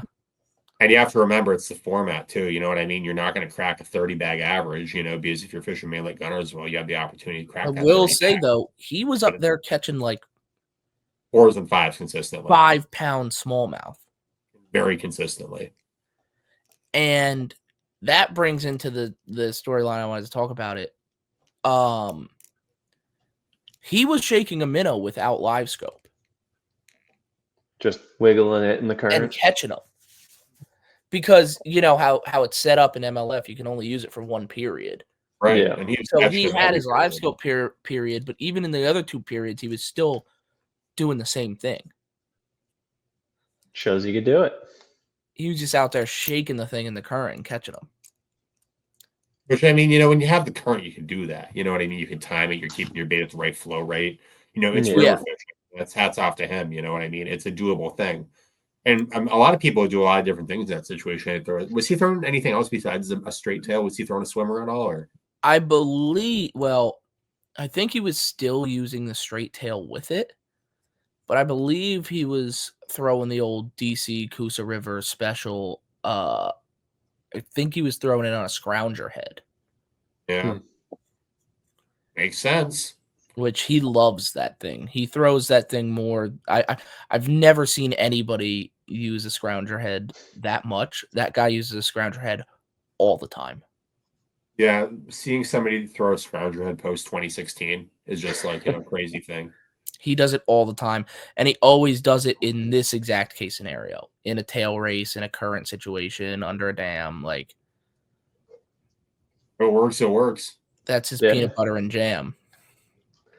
Works for him. Didn't one of the other Red Crests he won doing the same thing? Fishing in a tail race. I think it was like. Was there even other ones with current like that? It was another Kentucky lake. I think it was another Alabama lake. Because he won Conroe or something like that. No, he won Lay Lake. Oh, Lay Lake. Maybe Lay Lake. That was the one. Might have been Lay Lake. That one you got the. I don't know. I forget what it was. I was talking about it with somebody the other day. I think all 3 of the ones he won were in Alabama. There's no way he won in Eufaula. Right? Yes, he did. He did. No, that's Eufaula, not the Eufaula tail race. No, he won the Eufaula one. He won Eufaula and Lay Lake. Yeah, he won the Eufaula one on brush piles. That would have to be the Lay Lake one then. It might have been just another tournament. It might not have been a Red Crest. I don't know. I just remember seeing him do this before. Yeah, Lay Lake does set up for that situation, though. I almost went there one time. Glad I didn't. Lay Lake sucks.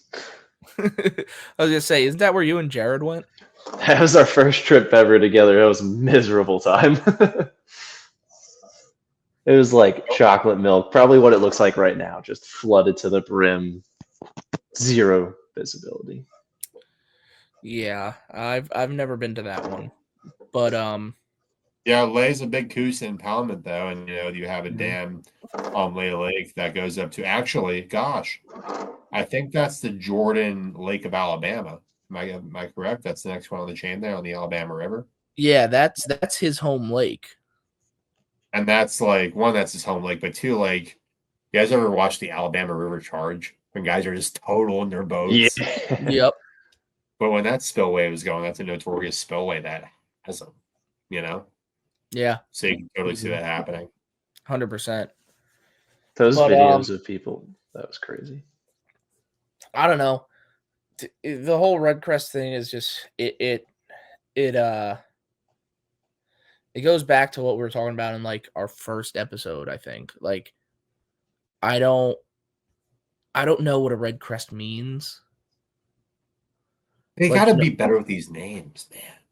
Like I can't compare it to like it's like, oh, Cannell has won 3 Red Crests. Like that's crazy. But I'm like, what is What's that? a Red Crest? Yeah, what? Like I can't compare it to like. Is that classic? Like winning 3 classics? No. They're better off calling it the MLF Championship. It would have such a better ring if they just called it the championship. I don't even care about the name. It's just like I just don't. It's fake. It's all fake. I don't know. It's cool. I like DC. Like if somebody over there was gonna win it, I am a DC fan. I think he seems like a cool guy. I mean, I'll be honest, not to root for the underdog. I was pulling for Wheeler this week. I kind of was. Why? His dad passed away like the night before the tournament. Did you guys see that? Nope. No. Yeah. Like he didn't practice at all because his dad passed away then like the day or two before the tournament. That's tough. So I was pulling for him. Oh, didn't know that. That's so tough. That sucks. Did he do well in the tournament? Probably. He's Jacob Wheeler on Gunnersville. You know what I mean? Like he's gonna do well. But I mean, nobody remembers second at Red Crest because no one remembers second at an MLF event. Let's be. I do know who came in second. It's an interesting one. Who? Wesley Strader. Oh, I did see him in a picture. I also saw that. Yeah. And he was. I saw some videos of him. He was catching them mostly like on a chatterbait and a swim jig, like fishing around grass, catching like big largemouth, kind of like the exact opposite of what DC was doing. So It was pretty cool that like back and forth between like shaking a minnow for smallmouth in a tail race and throwing a chatterbait and swim jig in grass. That's a nice mix to see a 1-2 punch. It was a fun tournament to watch. I mean, everybody was catching them. Even that Justin Cooper, who won that first event, was even making a good run at it. David Dudley, who I really don't like for some reason, had a really good tournament too. Who? David Dudley. Oh. What, you got a problem with his try hole? No, I kind of think the try hole. I got a problem with his rod management system. Did you guys see this Jacob Walker kid? No. So there's this kid, Jacob Walker, who's from Alabama. He like, again, I don't understand how it works, but like he got in, like he's not on the Bass Pro Tour. He got in like some other qualifying way. Like, you know how like was it like a Toyota championship or crap like that? Guys from the Opens get into guys who win an Open get into the Classic. He won something. The Toyota Series Championship, I think. Okay, so that makes sense. But anyway, he's like a younger guy. It seems like he's from Alabama. And he wound up falling off at the end. But in the like qualifying round, he was he finished in second place and was like putting a clinic on Really? the first 2 days of the tournament. Like he was all over their like social media coverage and stuff. And I just thought that was a really cool story. Like just watching this guy who nobody's really ever heard of just beating the brakes off of a majority of the field. It kind of fell apart for him in the knockout round, but he had a big he had a big couple of days to start this tournament, and it was pretty cool to see. I remember opening up the Instagram and seeing clips, and I'm like, who is this? And then I watched some of it. It was pretty cool. I mean, and the kid who's got some confidence too. Like one of the clips I saw, he like looked into the camera and he was like, "Oh yeah, it's on. We're about to we're about to get right in a hurry. I'm about to show these boys." And then he just started teeing off on them. It was pretty cool. That's awesome. That'd be cool to see a win like that. Yeah, like I said, didn't happen. Kind of fell apart at the end, but yeah. But yeah, that's Paul Marks had a good finish. Paul Marks is a really good fisherman. Burge did really good. The payments look pretty good for this. Oh yeah. Oh yeah.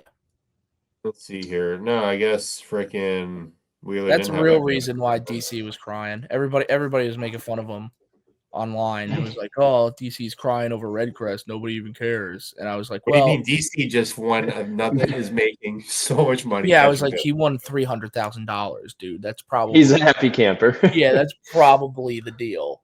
That's 100% the deal. He's financially secure for another 5 years, especially with that. He gets everything for free. He has the right. I wonder how much commission these guys are making on the Crush City line. Let's be real. Between Wheeler, Connell, even MBJ, the commission they're probably making on that line has to be insane. I'm sure they're doing okay. Yeah, they're not doing. They're just fine. I can't find Wheeler by. He finished maybe Wheeler and back. He finished in like the 20s. Zub. I saw him before. 26. Yeah. But anyway, yeah, that was a good. Oh, wow, is this a BTB record for? Not a record. But what? You know, we had a lot of yapping. 2 hours yapping. 2 hours, 3 minutes. Oh, yeah. No, that's probably our longest. Oh yeah, we had a lot to talk about. You know, ever since you kicked us off for a mystery guest last time, we had some ground to catch up. Ever since I kicked you off, ever since you didn't show up all week. I don't know why you bring this on yourself, because Zub's like, here's my podcast without getting me to bring it up, and now we're about to finish and you're trying to get me all riled up. He's not gonna be able to fall asleep now, Zub. He's all riled. No, it's fine. You guys think they'd eat this in the Northeast River, right? What do you think? Oh my god. All right, with that. They eat that? What I mean? Do you think they'd eat that? All right, see you guys next week.